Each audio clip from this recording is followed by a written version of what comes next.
మామిడికాయల వ్యాపారం చేసే భూషణం, ప్రసాదులు కలిసి ఇంటి అరుగు మీద కూర్చుని ఉన్నారు.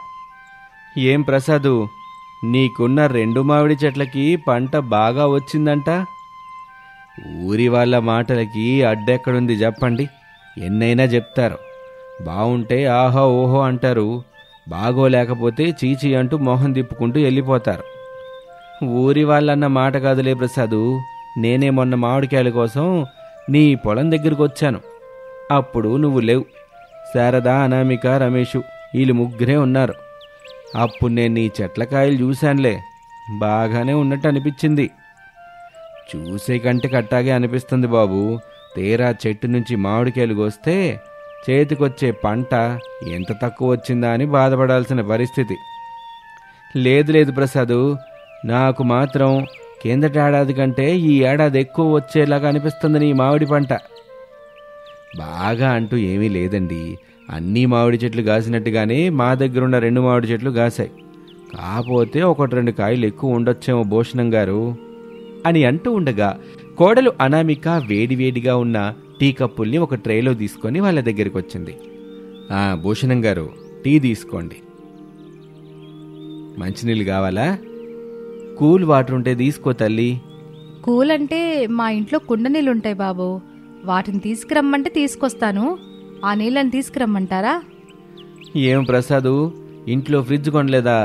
ఉంది బాబు, కాకపోతే మేమే నీళ్ళని ఫ్రిడ్జ్లో పెట్టాం. కూరగాయలు మాత్రమే పెట్టుకుంటాం అంతే. నీళ్లు మాత్రం కుండలోని నీళ్ళే తాగుతాం. అయితే వద్దులే అనామిక. అలాగే బాబుగారు. అమ్మా కోళ్ళ, మీ అత్తయ్యని విలు, భూషణం గారు వచ్చారని చెప్పు. చెప్తాను మావయ్య అని చెప్పి అనామిక లోపలికి వెళ్ళిపోతుంది. భూషణం, ప్రసాదులు టీ తాగుతూ ఉంటారు. అనామిక బెడ్రూంలో తన బెడ్ మీద కూర్చుని ఉప్పు కారం రాసుకొని మామిడికాయలు తింటున్న అత్తగారు శారద దగ్గరికి వచ్చి సిగ్గుపడుతూ ఉంటుంది. అప్పుడు శారద ఇలా అంటుంది. ఏ కాళ్ళ, పడిన సిగ్గు చాలు. ఎక్కడ చూడు, నిన్న పుల్లని మామిడికాయలు తింటలేదు. నువ్వంతగా సిగ్గుపడ్డానికి ఉప్పు కారం రాసుకుని తింటున్నాను. కళ్ళు పెద్దే చేసి చూడు అని శారద అనగానే అనామిక అటువైపు చూస్తుంది. అప్పుడు ఉప్పు కారం కనిపిస్తాయి. సారీ అత్తయ్య, నా దగ్గరకు వచ్చిన విషయం చెప్పు ముందు. భూషణం గారు వచ్చారత్తయ్య. మీ మామయ్య అన్నాడుగా, వెళ్ళి మాట్లాడమను. నేను మధ్యలో వచ్చి జాయిన్ అవుతానులే. మావయ్య మిమ్మల్ని దగ్గరుండి తీసుకురమ్మని నాతో చెప్పారత్తయ్య, అందుకే నేను మీ దగ్గరికి వచ్చాను. సర్లే, నువ్వెళ్ళి టీ పెట్టి నేను ఫేస్ వాష్ చేసుకుని వెళ్తానులే. టీ కూడా ఇచ్చేసానత్తయ్య అని చెప్పగానే శారదకి చిరాకొస్తుంది. అప్పుడు కోపంగా ఇలా అంటుంది. అబ్బా, ఏ ఉన్నారే మీ మావ కోడల్లో, కాసేపు కూడా కూర్చొనివ్వరు, ప్రశాంతంగా మామిడికాయలు తిన్నెవరు. అవును, పిల్లలో కొడుకు కనిపించట్లేదు, ఎక్కడికెళ్ళారు? మామిడి చెట్ల దగ్గరికి వెళ్ళారత్తయ్య. ఆయన పిల్లల కోసం ఒక మామిడి చెట్టుకి ఉయ్యాలు కట్టాడు కదా, ఆ ఉయ్యాలు ఊగుతూ ఆడుకుంటామని పిల్లలు అల్లరి చేస్తుంటే తీసుకెళ్ళాడు. పోనీలే కోళ్ళ, ఇంట్లో ఉండి ఈ వేడిని భరించేదానికంటే చెట్ల నీడకే చల్లని గాలికి ఆడుకుని వస్తారులే. ఇంకా నన్ను తినటానికి ఏమైనా చేసుకుని రమ్మని చెప్పారత్తయ్య. చేసి తీసుకెళ్ళవే మరి. చూడు, ఇంట్లో నా కొడుకు గాని, నా మనవడో నా మనవరాలు గాని ఏది అడిగితే అది చేసి పెట్టు. ఎక్కడికి ఎప్పుడు తీసుకురమ్మని చెబితే అప్పుడు అక్కడ తీసుకెళ్ళాలి, అర్థమైందా? అలాగే అత్తయ్య అని అత్తాకోడలిద్దరూ మాట్లాడుకుంటూ ఇక బయట కూర్చున్న ప్రసాద్తో భూషణం ఇలా అంటాడు. ప్రసాదు, శారదని పిలు, నేను మాట్లాడెళ్తాను, బయట పనులున్నాయి. ఇప్పుడే పిలుస్తాను బాబు. శారదా, శారదా అని గట్టిగా పిలుస్తాడు శారదని. ఇంట్లో ఉన్న శారద ప్రసాద్ మాటలు విని, ఓ కోళ్ళ, మాటలు పడిపోయి భూషణం బాబు గారు వచ్చిన విషయమే మర్చిపోయాంగా. అవతల మీ మామయ్య పిలుస్తున్నాడు, పద. ఎందుకత్తయ్య అంతలా చేస్తున్నారు? మీకు మామయ్య భయపడ్డం చూశాను కానీ మీరు మామయ్యకి భయపడ్డం నేనెప్పుడు చూడలేదు. నోరు మూసుకుని పద అని చెప్పగానే అనామిక అక్కడి నుంచి వెళ్ళిపోతుంది. శారద వాళ్ళ దగ్గరికి వస్తుంది. నమస్తే బాబుగారు. నమస్తే శారద తల్లి. ఏమ్మా, ప్రసాద్ని ప్రతిదానికి భయపెడుతున్నట్టున్నావు? ఆ భయం లేకనే ఎంతకుముందు చేసిన తప్పుకి ఇంకా అప్పు కడుతున్నాడు బాబు. అయినా ఇది భయం కాదు, జాగ్రత్త పడ్డం అంటారు. డబ్బుల విషయంలో, వ్యాపారం విషయంలో చాలా అంటే చాలా జాగ్రత్తగా ఉండాలి తల్లి. లేదంటే చిక్కుల్లో పడతాం. జీవితాంతం ఆ బాధని అనుభవించాల్సి ఉంటుంది. చెప్పండి బాబుగారు, ఎప్పుడు రాంది ఇంటి వరకు ఈరోజు వచ్చారు? ఏం జరిగిందయ్యా? నేనెందుకు వస్తానో తెలుసు కదా తల్లి. మామిడికాయల కోసం కదా, ఏదో ఆలోచిస్తూ మర్చిపోయాను బాబు. అదే శారదా, మొన్న మన మామిడి చెట్ల దగ్గరికి బాబుగారు వచ్చారంట కదా. అవునయ్యా, వచ్చారు. అప్పుడే కాయలు చూసుకున్నారు. ధర మాట్లాడాలనంటే అప్పుడు నువ్వు లేవు కదా, మరి ఎప్పుడైనా మాట్లాడదామని బాబుగారికి చెప్పాను. కానీ ఇట్లా ఇంటికి వస్తారని అనుకోలేదు. ఎవరెవరో మామిడికాయల కోసం వస్తున్నారని, మిమ్మల్ని కలుస్తున్నారని వింటున్నాను. డబ్బు ఎవరినైనా ఎప్పుడైనా మార్చేస్తుంది. వ్యాపారం కదా, ముందు జాగ్రత్త పడ్డంలో తప్పు లేదు కదా ప్రసాదు. తప్పు లేదు బాబు, డబ్బుల విషయం శారదతోనే మాట్లాడండి. చెప్పమ్మా శారదా, ధర పెంచావా? కిందటి ఏడాదిలాగే డబ్బులు ఇవ్వమంటావా? బాబుగారు, మీకు తెలియంది ఏముంది చెప్పండి. అన్నిటికీ ధరలు పెరిగిపోతున్నాయి. మాకు జీవనాధారం ఆ 2 మామిడి చెట్లే. అందుకని ఒక 5 రూపాయలు కలిపి ఇవ్వండి బాబు. తప్పకుండా ఇస్తాను శారదా, ఇప్పుడైతే ఈ డబ్బులు తీసుకో అని చెప్పి డబ్బులిచ్చేసి అక్కడి నుంచి భూషణ వెళ్ళిపోతాడు. డబ్బుల్ని చూసిన శారద సంతోషపడుతుంది. ఇక 2 మామిడి చెట్ల దగ్గర ఒక చెట్టుకి కట్టిన ఉయ్యాలలో హరీషు, భవ్య ఊగుతూ ఉంటారు. రమేష్ వాళ్ళని ఊపుతూ ఉంటాడు. నాన్న నాన్న నన్నూపు. లేదు నాన్న నన్నూపు. పిల్లలు అల్లరి చేయకండి, నేనిద్దరినీ ఊపుతాను. ఈ చెట్లు మనవి, ఈ ఉయ్యాలలు మనవి. చీకటి పడే వరకు ఊగుతూ ఉందాం అని చెప్పి పిల్లల్ని ఊపుతూ ఉంటాడు. అలా సమయం గడిచిపోతూ ఉంటుంది. చీకటవుతుంది. ఆకాశంలో ఉరుములు, మెరుపులు, గాలి వేగంగా వీస్తుంది. ఇదేంటండి, ఉన్నట్టుండి వాతావరణం చల్లబడింది. ఉరుములు, మెరుపులు, గాలి కూడా వేస్తుంది. వర్షం పడుతుందో ఏమో. వర్షం పడ్డం పక్కన పెడితే ఈ గాలికి చెట్లకున్న మామిడికాయలున్నాయో మొత్తం రాలిపోయాయో. ఉంటాయనుకోవటం, ఆశపడ్డం రెండూ కష్టమేనన్నా. అలా నెగిటివ్గా ఆలోచన చేయకండి. ఈ గాలికి మామిడికాయలు 2-3 రాలుతాయి, కానీ మొత్తం కాదు. మీరేం భయపడకండి మావయ్య, ఏమీ కాదు అని కాసేపు ఒకరిని ఒకరు ఓదార్చుకుని ఆ తర్వాత పడుకుంటారు.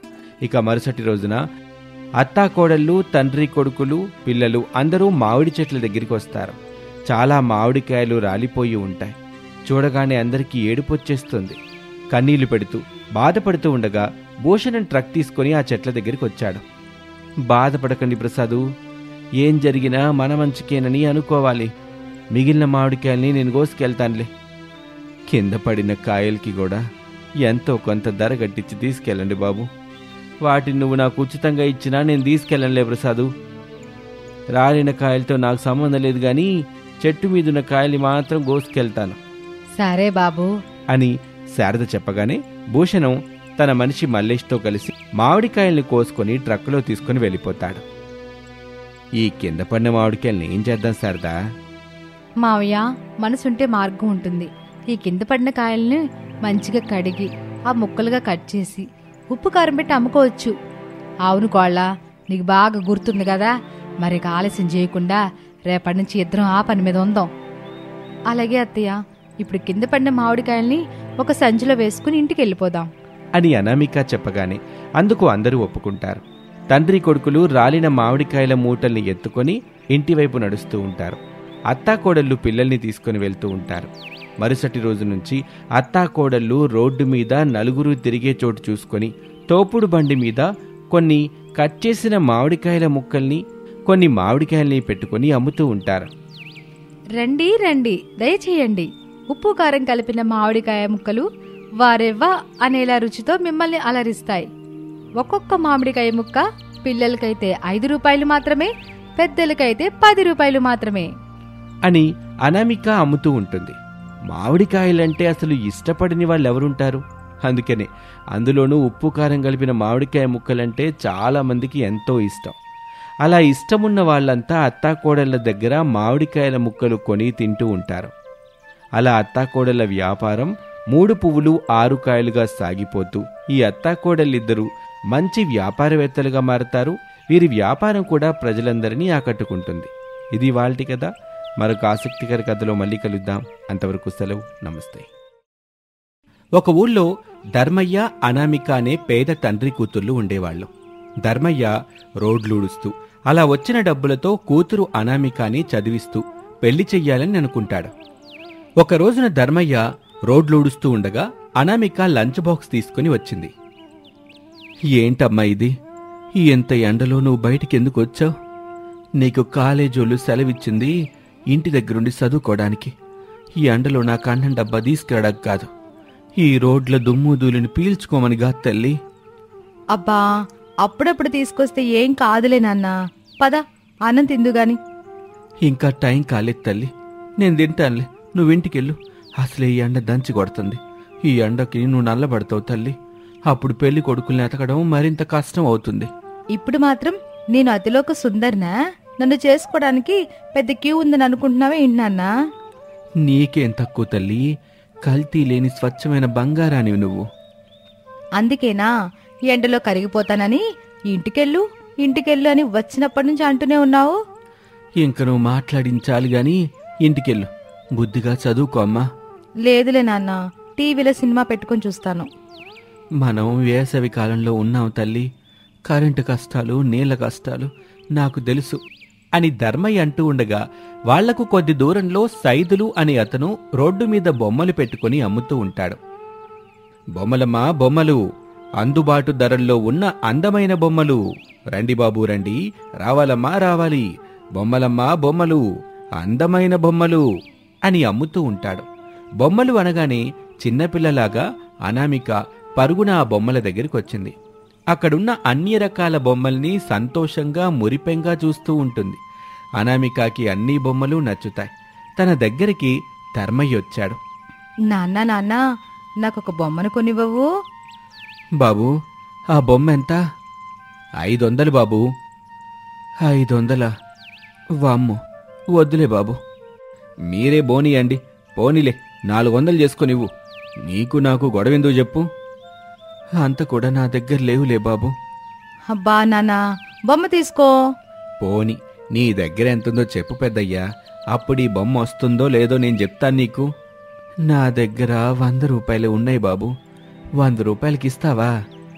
అరే, ఏం మనిషివయ్యా నువ్వు, ఎప్పుడైనా నీ ముఖానికి బొమ్మలు కొన్నావా అని ఆ సైదులు అనగానే ధర్మయ్య ఏమీ మాట్లాడకుండా అక్కడి నుంచి అనామికాని తీసుకుని పక్కకొచ్చేస్తాడు. అనామిక మాత్రం ఆ బొమ్మ కావాలి అంటూ మారాన్ చేస్తూ ఉంటుంది. ధర్మయ్య ఎంత నచ్చజెప్పినా అనామిక వినిపించుకోదు. బొమ్మ కావాలంటూ ముఖం దిగులుగా పెట్టుకుని కూర్చుంటుంది. నీకీ మధ్య గారాభం ఎక్కువైంది.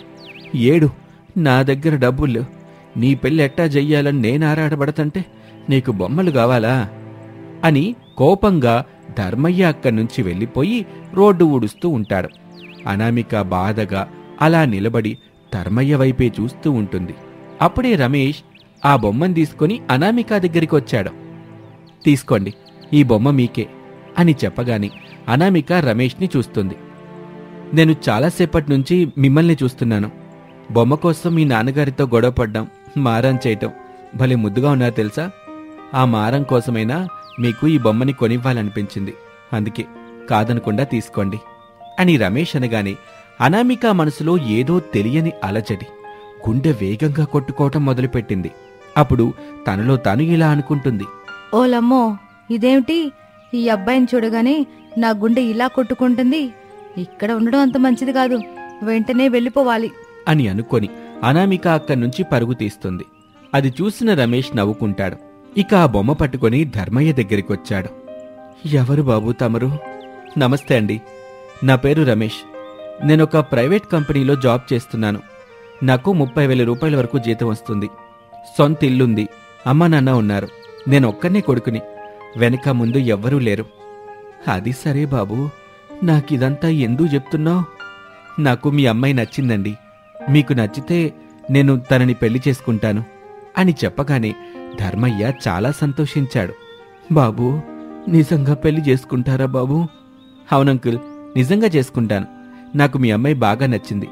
ఇంతకీ తన పేరేంటి? అనామిక బాబూ అని చెప్పగానే రమేష్ పరవశంతో, అనామిక, భలే ఉందండి పేరు. అనామిక రమేష్, ఇది ఇంకా బాగుంది అని చెప్పి ఒక కార్డు ముక్కనిస్తాడు.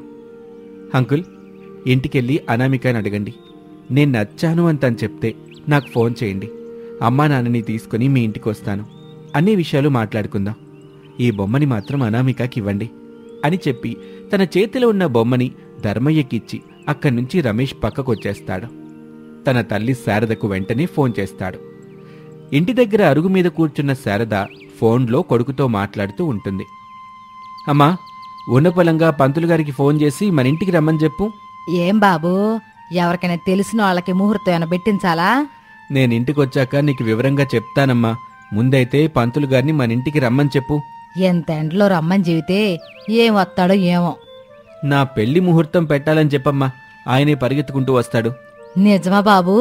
అవునమ్మా, నాకొక అమ్మాయి బాగా నచ్చింది. తన పేరు అనామిక అంట. నేను ఇప్పుడే తన తండ్రితో మాట్లాడాను. నా ఫోన్ నెంబర్ కూడా ఇచ్చాను. నేను కనుక అనామికకి నచ్చితే పెళ్లి ముహూర్తాలు పెట్టుకోవటమేనమ్మా. బాబు రమేషు, వాళ్ళు ఫోన్ చేసేదాకా ఎదురు చూడడం ఎందుకు చెప్పు? వాళ్ళిల్లు ఇక్కడెక్కడో తెలుసుకుంట్రా, మనం వెళ్ళి ఒకసారి మాట్లాడొద్దాము. నేను ముందుగా అదే అనుకున్నానమ్మా. కానీ అనామిక నన్ను చూసింది, కానీ నేను నచ్చింది లేనిది ఇంకా చెప్పలేదు కదా. ఆడపిల్లలో అన్ని విషయాలట చెప్పలేర్రా. ఇప్పుడు నువ్వెక్కడున్నావో చెప్పు, నేను ఆటోలో అక్కడికి వస్తాను అని శారద అడగగానే రమేష్ అడ్రస్ చెప్పి ఫోన్ పెట్టేస్తాడు. శారద ఆలస్యం చేయకుండా ఆటోలో ప్రసాద్ని తీసుకుని రమేష్ దగ్గరికి వెళ్తూ ఉంటుంది. ఎక్కడికో చెప్పమంటే చెప్పవు. పడుకున్న నన్ను ఎంత ఎండలో ఆటోలో తీసుకుని వెళ్తున్నావు. అసలేమైంది శారద? మనం ఎక్కడికి వెళ్తున్నావు? పెళ్లి చూపులు కండి. అవునా? ఇంటి దగ్గర ఉన్నప్పుడే చెప్తే ఇంకొంచెం బాగా అందంగా తయారయ్యేవాని కదా. ఇప్పుడు కూడా బాగానే ఉన్నారు కదా, పదండి. అది సరే, నువ్వుండగా నేను ఇంకో అమ్మాయిని చూస్తే ఏం బాగుంటుంది శారదా, చెప్పు. కొంపదీసి ఈ పెళ్లి చూపులు మీకనుకుంటున్నారా ఏంటి? సిగ్గు లేకపోతే సరి మన అబ్బాయి రమేష్కి అని ప్రసాద్ తల మీద ఒక మొట్టికాయ వేసింది శారద. ప్రసాద్కి నొప్పి వేసింది. శారద కోపంగా చూస్తూ ఉండగా ఆటో రమేష్ ముందు ఆగింది. రమేషు, శారద, ప్రసాదు మాట్లాడుకుంటారు. రమేష్ వాళ్ళని తీసుకుని ధర్మయ్య దగ్గరికి వస్తాడు. శారద, ప్రసాదు, రమేషు ముగ్గురు ధర్మయ్య చుట్టూ చేరి ఇంటికి తీసుకెళ్లమని పోరు పెడతారు. వాళ్ల బాధని భరించలేక ధర్మయ్య వాళ్ళని తీసుకుని తన ఇంటికి వెళ్తాడు. అక్కడ ముగ్గురు అనామికాని చూసి సంతోషపడతారు. ముగ్గురికి అనామిక బాగా నచ్చుతుంది. చూడమ్మా, మా అబ్బాయి నచ్చాడని చెప్పు చాలు, నిన్ను కన్న కూతురులాగా బాగా చూసుకుంటాం అని వాళ్ళు బ్రతిమిలాడుతుంటే అనామికకి భలే ముచ్చటగా అనిపించింది. నాకు మీ అబ్బాయి చాలా బాగా నచ్చారంటీ అని చెప్పగానే శారదా, ప్రసాదులైతే మురిసిపోతారు. అప్పుడు శారద వెంటనే పంతులు గారికి ఫోన్ చేస్తుంది. జరిగిన విషయం మొత్తం పంతులు గారికి వివరిస్తుంది. అప్పుడు పంతులు గారు కంగారు పడుతూ, ఏమిటమ్మా, నేను లేకుండా రమేష్ బాబుకి పెళ్లి జరుగుతుందా? నేనొప్పుకోను. మీరెక్కడున్నారో చెప్పండి, చిటికెలో వచ్చేస్తాను అని పంతులు గారు కూడా అడగగానే శారద అడ్రస్ చెప్పింది. అంతే, పంతులు గారు ఆలస్యం చేయకుండా శారద వాళ్ళు ఎక్కడైతే ఉన్నారో ధర్మయ్య ఇంటికి అక్కడికి వచ్చేశారు. ఇద్దరిని చూస్తారు పంతులు గారు. అయ్యా, ఇద్దరు ఈడు జోడు బ్రహ్మాండంగా ఉన్నారు. అలాగే వాళ్ళ జాతకాలు కూడా చూశాను. జోడీ అద్భుతంగా ఉంది. పెళ్లి ఫిక్స్ చేసేసుకోవడమే అని చెప్పి ఒక తేదీ ఫిక్స్ చేస్తారు పంతులు గారు. ముహూర్తం కూడా మిట్ట మధ్యాహ్నమే వచ్చింది. ఫంక్షన్ హాల్స్ ఖాళీగా లేకపోవడంతో శారద ఇంటి దగ్గరే పెళ్లి పెట్టుకుంటారు. పెళ్లి ముహూర్తం దగ్గర పడుతుంది. ప్రసాద్ ఒకరోజు నిరాశగా, శారద, టౌన్ మొత్తం తిరిగాను. పెళ్లి పందిరేసేవోళ్లే లేరు. టెంట్ హౌజులు లేవు. ఇప్పుడు అనామికాకి రమేష్కి పెళ్ళెట్టా చేద్దాం అని చెప్పగానే శారద లోపలికి వెళ్లి ఒక పెద్ద గొడుగు పట్టుకొని వచ్చింది. ఆ గొడుగు కింద రమేషు, అనామిక కూర్చొని ఉంటారు. పంతులు గారు మంత్రాలు చదువుతూ ఉంటారు. రమేష్ ఆ గొడుగు కిందే మిట్ట మధ్యాహ్న పెండలో అనామికకి తాళిగడతాడు. పెళ్లికొచ్చిన వాళ్ళ ముఖాలతో పాటు శారద, రమేషు, పంతులు గారు, ధర్మయ్య ముఖాలు కూడా ఎండకి మాడిపోతాయి. రమేష్ అనామిక మెళ్ళలో తాళిగట్టగానే అందరూ ఊపిరి పీల్చుకుంటారు. ఇక అప్పగింతల వేళ రానే వస్తుంది. అనామికాని తన అత్తగారు శారద చేతిలో పెడుతూ అనామిక తండ్రి ధర్మయ్య ఇలా అంటాడు, చెల్లెమ్మ, ఇక నుంచి నా కూతురికి అత్తవైనా అమ్మవైనా నువ్వే తల్లి. బావగారు, ఇక నుంచి మావగారైనా నాన్నైనా మీరే. ఈ ఎండాకాలంలో అనామికకి పెళ్లి చేసి మీ ఇంటికి కోడలుగా తీసుకెళ్తున్నారు. దాన్ని చల్లగా చూసుకోండి. బాధపడకండి అన్నయ్య, అనామికని మా కన్న కూతురులాగా మేము చూసుకుంటాం. అవును బావగారు, మీరేమీ బాధపడకండి. మాకా కూతురు కూడా లేదు. అనామికని మా సొంత కూతుర్లా చూసుకుంటాం. మీరేమీ కంగారు పడకండి అని చెప్పి శారదా ప్రసాద్లు అనామికాని కాపురానికి తీసుకెళ్తారు. కొత్త కోడలి కాపురం బాగా సాగాలని మనము కోరుకుందాం.